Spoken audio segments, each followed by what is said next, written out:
Break के बाद स्वागत है आपका। बढ़ते हैं आगे। उच्च शिक्षा में सुधार के दावे तो खूब हो रहे हैं, लेकिन हालात बिल्कुल अलग हैं।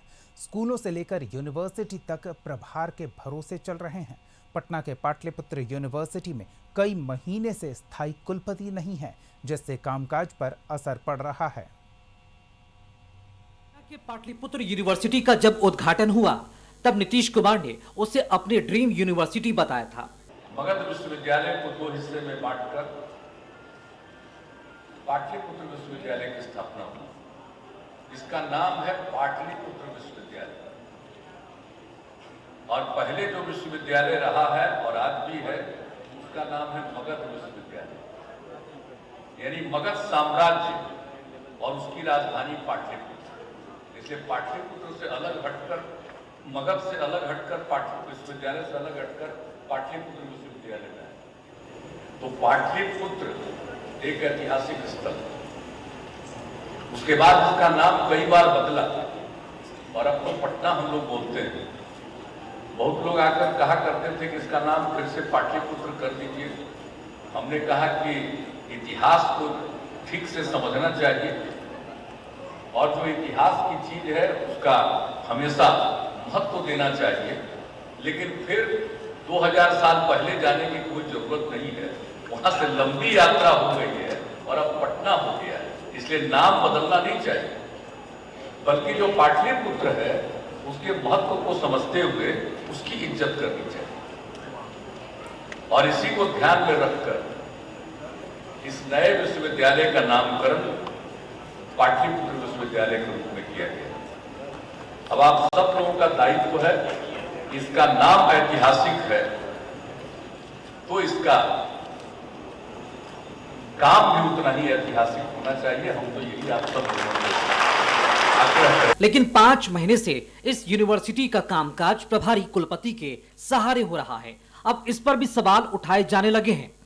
यूनिवर्सिटी के प्रो वीसी के मुताबिक जब कुलपति ना हो तब ये जिम्मा प्रो वीसी को मिलता है, लेकिन यहाँ प्रभारी कुलपति की नियुक्ति कर दी गई है।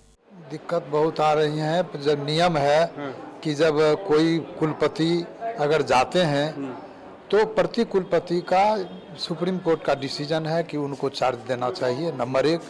नंबर 2 की स्टैचूट में भी है, लेकिन मिलना चाहिए। और इसके अनुरूप ये आर्लेकर जी थे, तो जो वहाँ के वीसी वहाँ से टर्म पूरा हुआ हट गए, तो फिर वहाँ के प्रति कुलपति को ही चार्ज दिए, तो उसी के अनुरूप देना चाहिए था, लेकिन मुझे दिया नहीं गया। और मुझे अगर दिया जाता तो मुझे कोई ज्ञान की कमी नहीं है, न योग्यता की कमी है, लेकिन सब कुछ के बावजूद नहीं दिया गया।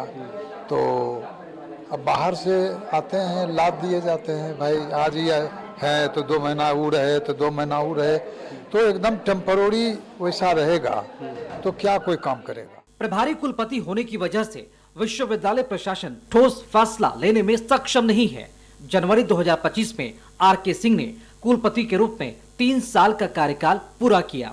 इसके बाद आर्यभट्ट ज्ञान विश्वविद्यालय के वीसी शरद कुमार यादव को कुलपति का प्रभार दिया गया। 4 महीने बाद उन्होंने प्रभारी कुलपति का पद छोड़ दिया। इसके बाद डॉक्टर इंद्रजीत सिंह को प्रभारी कुलपति बनाया गया।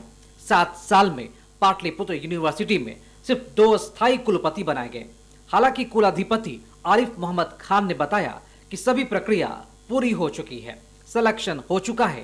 एक्ट के मुताबिक मुख्यमंत्री से विचार विमर्श करना है, जिसके लिए पत्र भेजा जा चुका है। नहीं, बस मेरा ख्याल है कि 1 हफ्ता भी नहीं लगेगा, हो जाएगी। ऑलरेडी हमारे पास सिलेक्शन हो चुका है। हम जो एक्ट के मुताबिक माननीय मुख्यमंत्री जी से कंसल्टेशन होना चाहिए, उसके लिए पत्र जा चुका है, तो ज़्यादा देर नहीं लगेगी। बिहार में उच्च शिक्षा की बदहाल स्थिति से आप वाकिफ होंगे। यहाँ प्रिंसिपल की बात तो छोड़ दीजिए, यहाँ कुलपतियों का काम भी प्रभारी कुलपतियों के भरोसे होता है। और इसी कड़ी में अब बारी है पाटलिपुत्र विश्वविद्यालय की। पाटलिपुत्र विश्वविद्यालय में भी इस वक्त कुलपति का काम प्रभारी कुलपति देख रहे हैं और अब तक स्थायी कुलपति की नियुक्ति नहीं हो सकी है। कैमरा पर्सन प्रदीप के साथ प्रीतम कुमार, कशिश न्यूज, पटना।